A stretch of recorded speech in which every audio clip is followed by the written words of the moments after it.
Hello and welcome to My Own Worst Enemy. We are long overdue for a playthrough on the channel, so we are going to get back to that with Conquest and Consequence. So I did do a playthrough of Triumph and Tragedy a while back, if you'll recall. Played the entire game. The Russians ended up winning that game, and I did an unboxing of Conquest and Consequence, so look for that also. But now we're actually going to play through this. I'm not going to go into a whole lot of setup and explanation as far as the start of the game here. I'll talk a little bit about it, and then we're going to jump in. If you want to go back, the Triumph and Tragedy game, I think I went into a little more detail about the game setup and stuff. This is not identical to Triumph and Tragedy.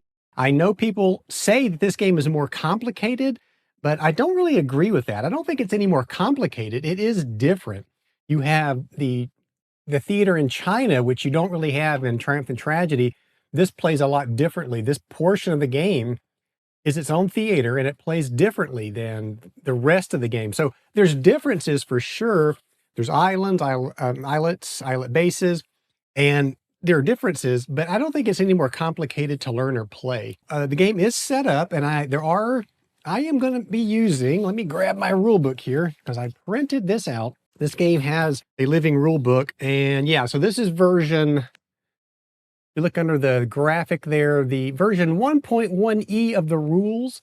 I have the original player's aid cards, and I'm going to use this for the sequence of play. There's a couple of changes in the setup and in the some of the text on these cards as well, but not a whole lot, so I didn't really make new prints of that. I did print out a new setup card, and I just printed this out so that I could see the changes in setup. There are some obvious changes in this. So I use this to set the game up. If you look at the map, it tells you where to set up some pre-existing units for all three of the rivals. And there's a lot of the blocks, though, just say, you know, cadre one, which means put a cadre down of your choice in those spots. And I did that. I didn't put a heck of a lot of thought into it. And we're just going to jump in and play through it. So I'm going to approach this from, it's going to be a narrative playthrough again. So I'm not trying to win a game against myself. I'm just trying to tell a story with this game, and we're going to do that. I think it's going to be fun, actually. So the Japanese Empire, I'm going to play them historical. They're going to try, they know they're going to have to go to war. And so they know that they're going to have to get resources. And this is just like Triumph and Tragedy. If you look at your up here, you can see that Japan has the resource marker, population, and industry. When you're at peace, you ignore your resource marker. You can see that Japan's resource marker is at 5 while they are at peace. As soon as they declare war, it's the lower of these three for production. So they're going to go from, right now their population's at 10, so they're going to go down to 5 if they declare war. So they've got to get ready for war. They can't just declare war unless they want to go down to nothing in production. So I think what Japan's going to try to do is prepare for war. If you look at the map board, it's, again, like Triumph and Tragedy. You have the triangles are resource points that you can get. And there are some down here in the Dutch East Indies that are, and up here in Borneo as well, there's these triangles that are in red. So those are, they call those oil resources, and they're worth double for the Japanese player. So these ones are really 2s if they're the Japanese player. So there's 2, 4 here, and then 4 more down here in Sumatra. So that would be 8 resources. If they could just grab this alone, that would be a big boost to the Japanese economy. And I know they say these are oil, but if you read history, this area contained more than just oil. There was rubber and other resources down here that the Japanese really needed. But for gameplay, they just say oil. So I'm going to have the Japanese, they're going to have to try to come down here, I think, and take these resources somehow. Maybe they can do it through diplomacy, but I don't know. They are up here in Mongolia already established, but they're probably going to want to also, there's a resource in China, a couple of resources. So there's one here in Canton and one up here in Shanxi. So they're probably going to want to try to grab those. So they're going to be leveraging best they can to get these extra resources before they have to declare war. Now, the Allies, you have the Allies, United States over here, and you have the British holdings here, Australia down here. The Allies, of course, are just going to try to prevent that best they can. They're probably going to try to grab these areas diplomatic-wise also, and maybe prepare for this war that they know is coming So that's what they're going to do. The Russians are kind of in a bad position as far as what they can do conquest-wise, I think. I haven't played the game enough to know, but from what I have played and what I've seen, Russia really is going to focus on China. They're going to try to turn China red. They want China to become communist. And we'll see how the rules work on that. There are these partisan units that will come in, and they will try to play spoiler maker for the Allies and the Japanese. So I do have everything set up. We are just going to dive into this. I've got all the markers where they belong according to the setup chart. Cards have been shuffled. They've been dealt. So the United States has 12 in their hand. That is a change in the rules. I've got the cards down here at the bottom of the map for the US, the Allies. Over here, we have the Russians. They have, I think, 6 or 7. 1, 2, 3, 4. They have 6 cards in their hand. The Japanese, I believe it was 7. There are hand size limits, just like in Triumph and Tragedy. So we'll have to make sure that we have those into consideration when we actually reach the end of the phase we use those in. Track the turn down here. We have the year track down here. The phases are tracked here. We have our military reference charts here, the city charts, the terrain, all that stuff is on the board. Very nice map. The only thing I don't like about this map is in Triumph and Tragedy, these card decks are actually centered on the map, and I prefer that a lot more than this. I mean, if you're playing this, and I know it's hard to play for 3-player, but it just seems harder to get to for the player sitting here to get to this deck, and then for the player sitting here to get to that deck. Just a little bit more difficult, but I could move them off board, but I want to get everything on camera, so I'm not going to do that. We'll just leave them where they are. You know, this is another playthrough. The idea here is we learn together. I think I know the rules pretty good by now, but if I get something wrong, let me know in the comments below. That's how we're going to learn this. We will start with the sequence of play. So it says we're in a new year. You start the year, and it basically a victory check here, but we're not worried about that because we're just starting. Advance the year marker. Well, we start in 1936, so we don't need to advance that. We're already starting in 1936. Then it says the next thing is look at New Year's resolutions, USA and Soviets only. So this is where, if you look at the year track, the Soviets and the United States will get automatic units that come into play in these specific years or following a declaration of war by an empire. So we'll have to pay attention to that as we get closer to going to war. So that's step 2 under year start, and next reshuffle decks. I've already done that, so we're going to keep going. Turn order. So this is just like Triumph and Tragedy. Let me get my dice tower. We will be rolling to see who goes first and then which way play will proceed. It's just like Triumph and Tragedy. You're going to roll, and then at the informational tracks for each power, there's an arrow. So here for the United States, there's a 4 going that way and a 3 going that way. If you rolled a 4, you'd start here and go clockwise. If you rolled a 3, you'd go here and start counterclockwise. For dice, I'm going to use, let's see if you can see these dice. I'll just grab a couple here. So there's red. We're going to use those for the Japanese. We'll use white for the Soviet player, and we'll use blue for the Allies. But for things like this, I do have the dice that came with the game, so we'll just use one of these D6s to determine what turn order we're going to take turns in. Let's go ahead and roll that. And we roll a 5. 5 is over here. So it's the Soviets will go first, and play will proceed counterclockwise. So I'm going to put the control, who has the current turn marker, is the Soviets. The turn order, we'll put it on top of the 5, pointing this way. So we know that we're going to go Soviets, then the Allies, and then the Japanese will go last. We'll move the dice tower out of the way, grab the sequence of play card again. So we have our turn order. Now we go into the production phase. And again, like I said, this isn't that much different than Triumph and Tragedy as far as the sequence of play. So we're going to go to the production phase, and we will start with the Soviets. Now, this is where there is a difference between Triumph and Tragedy. So the first thing that the Soviet player is going to do is proxy production. That happens for the Soviets and for the US. So in China, we have a civil war going on. So the purple blocks are the communist Chinese. The well, let's see, what color would you call that? Kind of a blue-green looking blocks. These are the nationalists. So they have a pretty good area to start off with. They got a pretty good amount of forces. And the communist Chinese are up here in one province with just a couple of forces. So the first thing that the Soviets are going to do, they're going to have to figure out their production for their proxy power. So these are called proxy powers for the purple for the Soviets. That's their proxy power.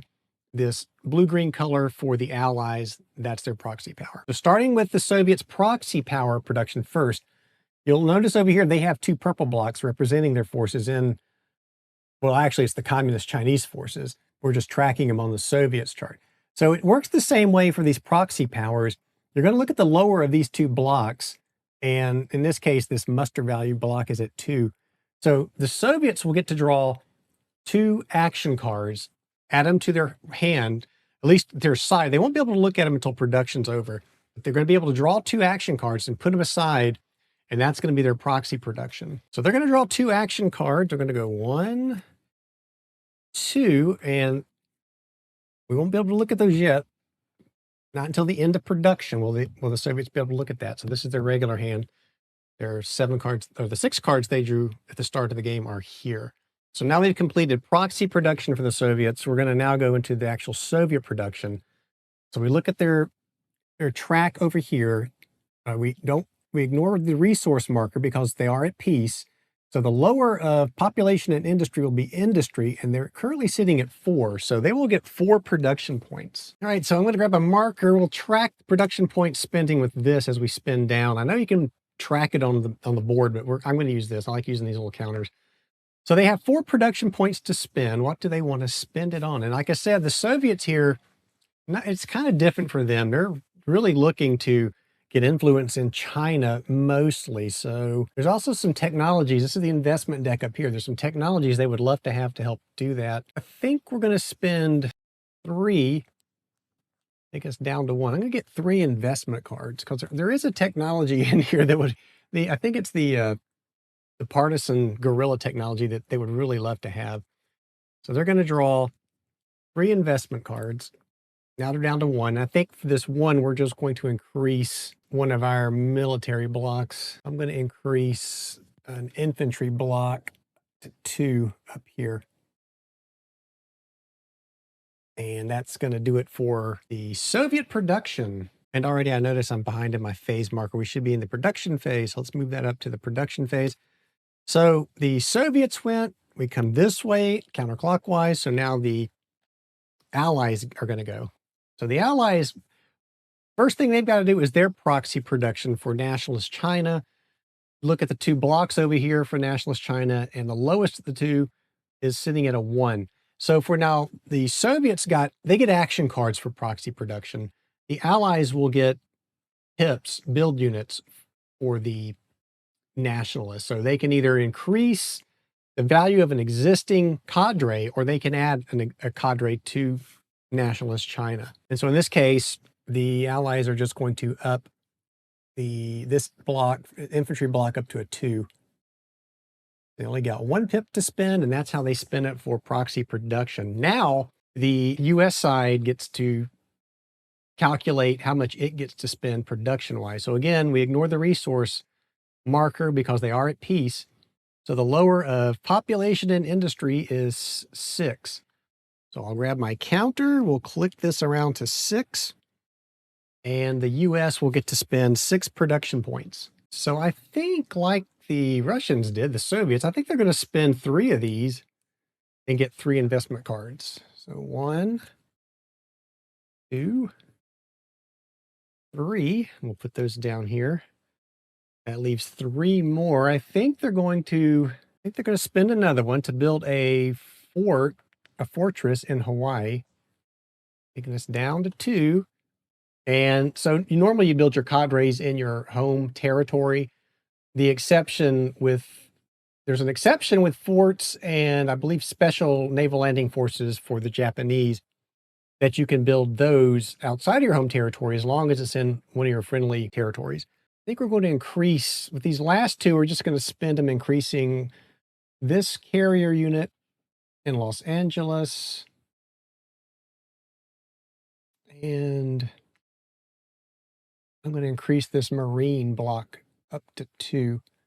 So again, that of course takes care of all of the US's production. But what I was going to say is, the way I'm playing this, all the pips are facing north. That's the current value. So this fortress, for example, is 1 pip. If I wanted to increase it, I would just rotate it to its 2. So all values face north for this game. So the United States has gone through proxy production and their own production. So now we move the current turn now goes to the Japanese for production, and we look at what they have to spend. They have no proxy power, so its resource gets ignored. Population is at 10. That is the lower of the two, so they're going to get to spend 10. We're going to put that down. And so I think I'm going to spend 2 of those, so that'll take us down to 8. I think they're going to buy 2 investment cards.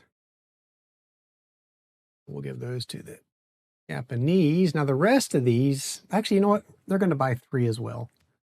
That'll take them down to 7. So these remaining 7, I'm going to build up cadres on the board. You can only build up a cadre one time in this phase. So I couldn't, for example, take this infantry and build it up to a 3. Only 1 pip at a time. And if I get into where I've got a lot of these, I'll start marking them with some little red cubes or something. But for now, I think we're okay. I'm going to increase this infantry to 2. Taking us down to 6. This carrier fleet up to 2. Now we're at 5. And this SNLF force I'm going to take up to 2. 4 remaining. This infantry, we will go up to 2. Now we're down to 3. This infantry will go up to 2. 2 left, and I saw another carrier fleet under there. We're going to take it up to 2.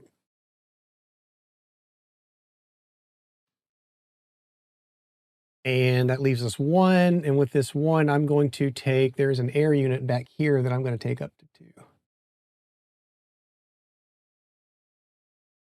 And that will be production for the Japanese. And with that, that's going to end the production phase. So we go back to the sequence of play. We now move our phase season marker up to the government phase. And this is just like Triumph and Tragedy. So in the government phase, the powers are going to get to play cards. They have the diplomatic options on the cards, the intel options if they want a technology. That works the exact same way. It says 2 matching tech cards. That's how you get your technology. If you have 2 cards that are the same, you can either put them on the board to show everybody what technology you just got, or you can put them in your secret vault. And again, I don't know if we'll be using a secret vault since this is a solitaire play. You can also use cards to build up your industry by factory cards. You can also up loyalty costs. And it says you can go to secret vault, which is the technology. 3 passes in a row will end the government phase. And then we will go into resolving the diplomacy of the cards that are out. And then we'll have to make sure our hand sizes are within their limits. So we go back to the Soviet players since they were the first player. And I'm going to pick up all their cards, including the 2 that they got for their proxy production.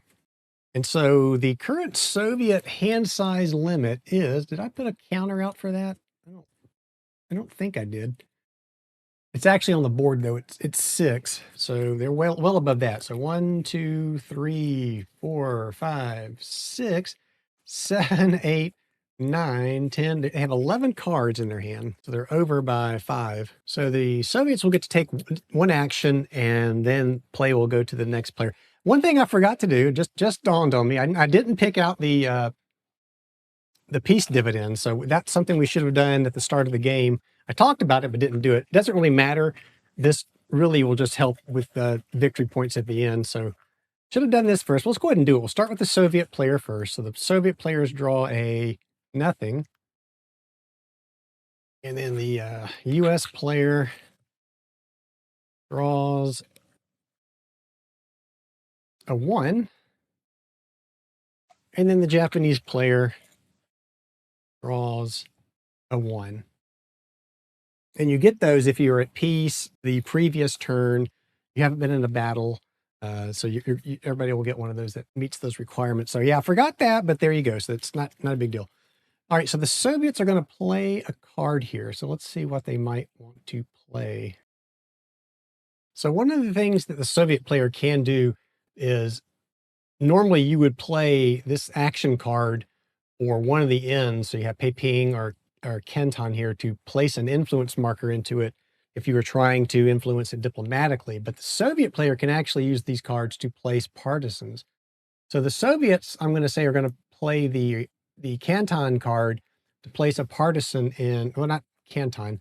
They want to go in Peiping. So they're going to play this card to place a partisan unit in Peiping.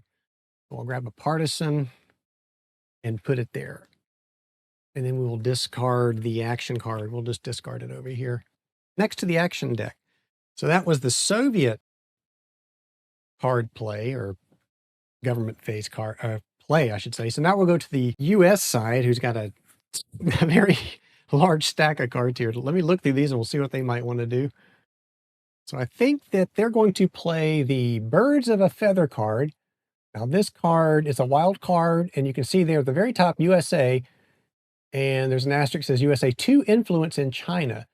So they can place 2 influence markers in any of those provinces in China, those 3 that are listed in red, or they could place 1 influence in the Dutch East Indies. And I'm going to use this to place an influence in the Dutch East Indies. So I'm going to grab a US influence marker and just put it here to show that well, actually, no, yeah, that's right. I was going to say that they have to wait, but this is a wild card, so it happens immediately. So we'll discard that. And then now the play would go to the Japanese. I'll grab their cards, which are way over here. And let's see what they might want to do. So they're going to play a Birds of a Feather card as well, and they're going to place an influence marker in Thailand. We'll discard that wild card, and I will find where did I put the Japanese influence markers? And we will put an influence marker into Thailand. All right, and then now we go back to the Soviets, see what they might want to do. So the Soviets are going to play for a technology here. Now, there's kind of a tough choice. They could play it this way and get the amphibious tracks to allow sea invaders to fire. Don't think that would do them much good, though, as the Soviets. Or they can play it this way. So if you play it on the side with the red boxes at the top, only the Soviets can do this. They're going to play for propaganda. This will allow them to recruit partisans with a roll of a 5 or a 6, where normally it would be a 6. So we're going to play, we're going to keep one of these cards to show that we have that. We have to discard the other one. I think we'll keep this one. Where did the Soviets go? So over here, I'm just going to put this off to the side, showing that they now have propaganda, and we will discard the other card.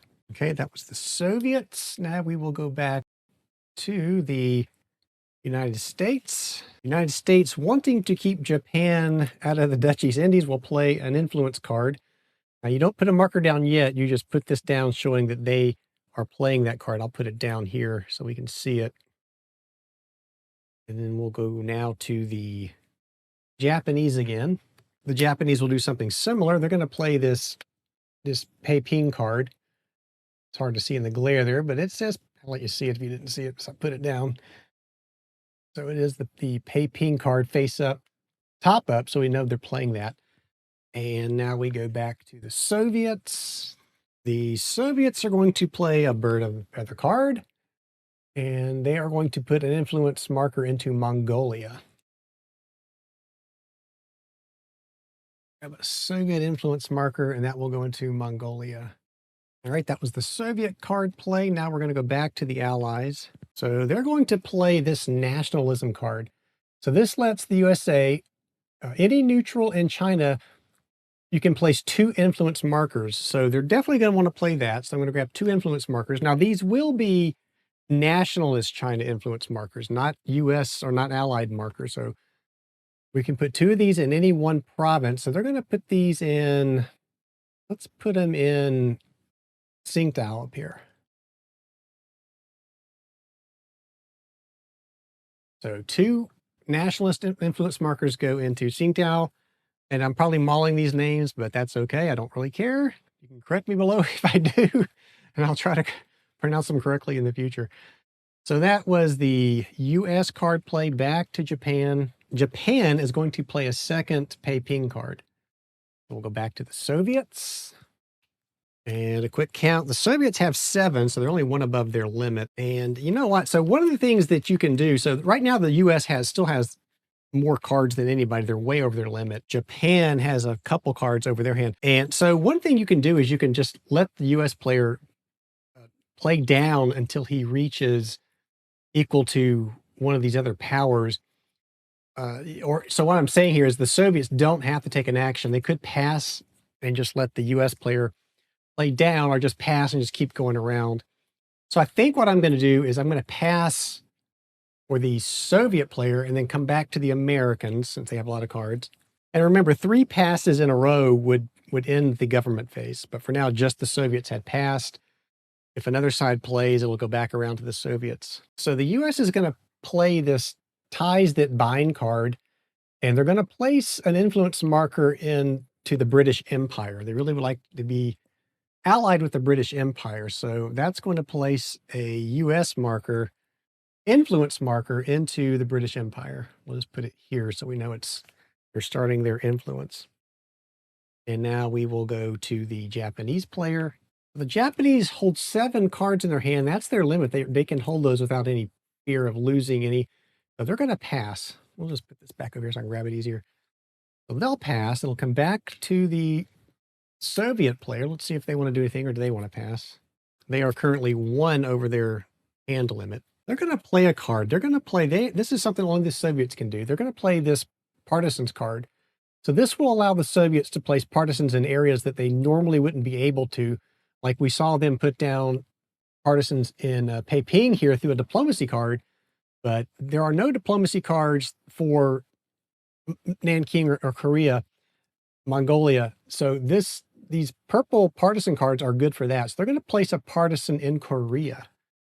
So let me grab where did I put my Soviet marker?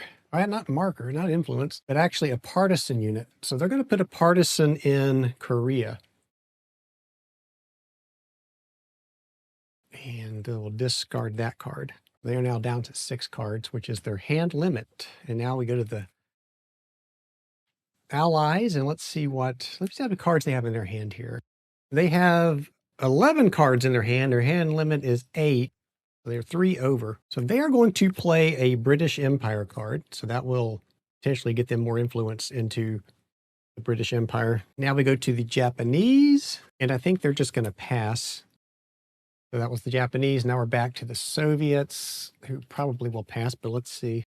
Yeah, they're going to pass. So now we'll go back to the US. The US is going to play a Vietnam card. So back now to the Japanese. Do they want to respond to that with anything? No, they're going to pass again. Back to the Soviets. Do they want to respond? Let's see if they even can. Nope, they're going to pass back to the United States. And they will play another Vietnam card. And back to where's my marker? Back to the Japanese. They're going to pass. Back to the Soviets. They're going to pass. Then it's come back around to the United States again. Do they want to do anything else?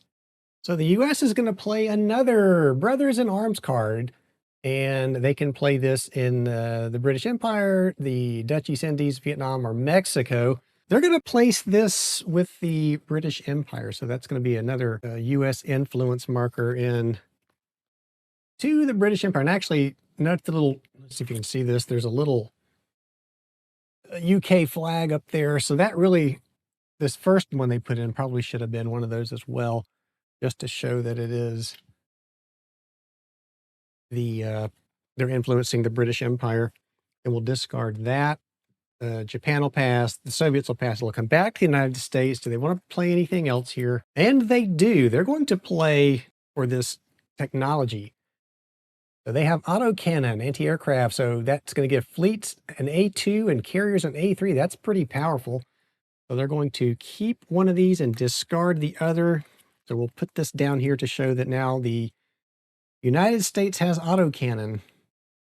And we will discard that other card. Back to the Japanese, who will pass. Back to the Soviets, who will pass. And back to the United States, who will also pass. So with 3 passes, we now go into where are we here? We go into the resolve diplomacy part of this turn. I'm going to move this back to the Soviets. Since they were first, we'll start with the Soviets. I don't think they had any cards out on the board. No, just the Japanese and the Allies. So now we'll come down here to the allies. I'm going to look at these real quick. So there's no cards will cancel each other out here. So it's going to be simply whatever they have showing on the board. So we'll start over here with Vietnam. We have 2 influence markers. We'll go in there for the allies. So Vietnam is here. We're going to put 1, 2. We'll discard those. The next one is a British Empire. So one of those will go into the British Empire, giving them 3, which is what they were looking for. And then the Dutch East Indies will get another influence marker in it. And that will do it for the allies. Now the Japanese have 2 in Peiping uncontested. Let me grab a couple of their markers. So these will go into Peiping where there's partisans. And these will get discarded. And the next thing would be to hand size compliance. We'll double check it, but I know they're all in compliance. So it's 6 for the Soviets. 1, 2, 3, 4, 5, 6. And you, of course, would lose anything over that limit if you still had it in your hand. And the Americans have 1, 2, 3, 4, 5. So they played quite a few cards there. And the Japanese have 1, 2, 3, 4, 5, 6, 7, which is their hand limit. So we are all in compliance there. So with that, we move the year sequence up to the spring phase. And this is where we will move and conduct combat if it comes to that. So that puts us into the seasons here on the chart. Command phase, card play, and we will start in same order with the Soviets. So we're in the spring. Do the Soviets want to play a card here? Remember, you can play a spring card, which would give you the full value of what's on the card, or they could play an emergency card. If they didn't have a spring card here, they could play a winter or summer card or fall to give them, I believe it's 2 emergency moves. And of course, if they used an emergency move, they could not initiate battles. But let's see, do they want to do anything here? I think they're going to pass. So let's go to the United States. And they are going to play a card. And Japan chooses to play a card here. We go back to the Soviets. They didn't play a card, so they passed. So it's just going to be the Allies and the Japanese here. So basically what happens is a side plays a card and you play until there's 3 passes. So basically when you play a card, you're auto passing the next time. So that's 3 passes in a row. Now the cards are revealed and we will see who gets to take action. So there's the Allies have an H6. The Japanese have a J5. So you look at the letter tells you who has the initiative, who goes first. The Allies have an H. So that would put them ahead of the J there, so they can go first. The 6 tells you how many moves you get to take, or how many units you could move. So starting with the United States, they can move up to 6 units. I don't think they're going to move 6. They're going to move some, though. Let's see what's in Los Angeles. It's got a fortress in Los Angeles, some Marines, and some infantry. So I'm going to bring... And of course, your movement is over here, telling you how far each of these units can move. And there is strategic movement, which if you start in a friendly area, you end in a friendly area, and you don't intervene in any non-friendly areas, you can use strategic move, which would double your movement factors. So if we look, this carrier unit in Los Angeles is a,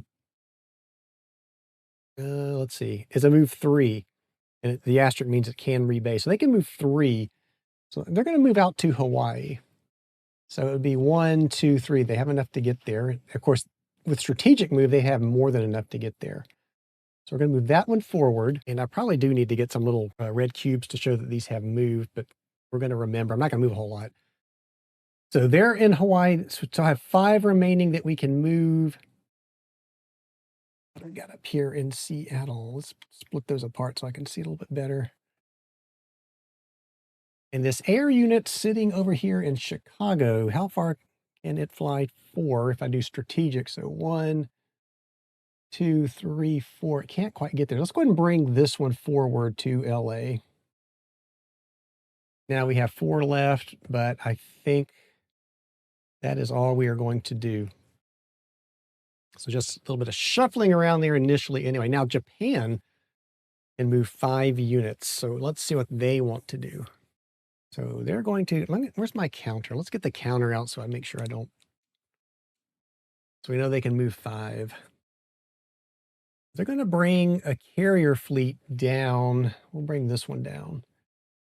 Now, another note here, when you stack your naval fleets in these ocean areas, you have these things called battle groups.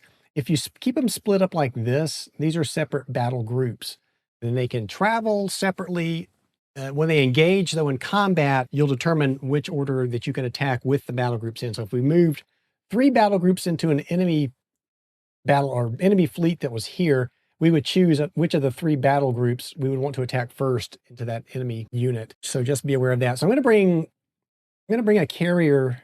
Let's bring the strong one down. Let's bring this one down. So it can go 1 and 2. So let's bring it. I'm going to bring it into the marshals here. And really, he's not. I don't think he's really in this box. I think he's like he'd be in the Caroline Sea here. I'm not sure if I should show him actually in this box or not. I think I should, though. I think it's, those are islet, what does it say? Islet group. So it says unlimited units, and you can only build fortresses and SNLFs, but I'm just going to show him in the marshals there. You also need to be aware, there are these dark blue hexes, or areas, I should say, are oceans. So it costs 2 to move through those instead of the 1 through a sea. But we did stay in the sea coming down, so we're good there. So we still have more we can move. I'm going to bring this sub fleet out. I'm going to bring it. Well, no, not yet. I'm going to leave it right there. I am going to bring down, what's under here? Infantry? Nope, that's a carrier group. So I'm going to bring this infantry down. He's going to go 1, 2. He's going to stack in Formosa, which is a islet base, so it's unlimited units can stack there. Still have 3 we can move. We got SNLF, armor, infantry, more infantry. Bring this SNLF unit forward. Let's see. Bring him to Formosa. And you're restricted to 1 SNLF cadre per area like that. So we could not add another one there. So now we're down to 2. I'm going to bring this armored unit over into Korea here. There's a stack over here in Japan. I think that leaves us with 1 that we can move. I'm going to bring another infantry out. Again, probably strategic move this one. 1, 2, 3. Thinking about bringing him down here to Peleliu, but maybe not. Let's go 1, 2. Let's bring him down to the marshals here. I think that's it for the spring phase. So now we're going to go into. It also checks supply after this. After every season here, you want to look at your supply, make sure everybody is still in supply. They are. So we're going to go to the summer, and it's the same thing again. Do the Soviets want to play a summer card here? They're going to pass. That's going to take us to the US. Or do they want to play a summer card? And they're going to pass. Then Japan, do they want to play a summer card? They're going to pass. So that's going to be 3 passes. Now we're going to check for blockades. There aren't any. This will take us into the fall. Do the Soviets want to take an action here? They do not. They'll pass. Do the Allies want to take an action? And they do not. Do the Japanese? So everybody's going to pass. It's going to be now. Will take us now into the winter phase. So the winter is also like in Triumph and Tragedy. In a winter command phase, the Russians can play a command card for any season to command a number of units within Russia only. And then also in the winter, the US and Japan can play command cards for any season to do some strategic redeployment. But in this case, neither side, none of the 3 sides are going to do anything in the winter. That's going to take us back to a new year. And that is going to end the very first turn of Conquest and Consequence. So we will stop it here. So it gives us time to look through it and make sure I capture any mistakes I may have made. The only one I'm aware of is I didn't pass the peace dividends out soon enough, but we did get those out. It's not a huge deal until later in the game anyway, when those points actually do come into play and they do matter. So that I will end it here, and we will continue when we come back. So if you liked this video and want to see more videos like this, please give it a thumbs up. Subscribe to the channel if you have not, so you can get notified of when these new videos go up. And as always, thank you for watching, and I look forward to seeing you back here next time.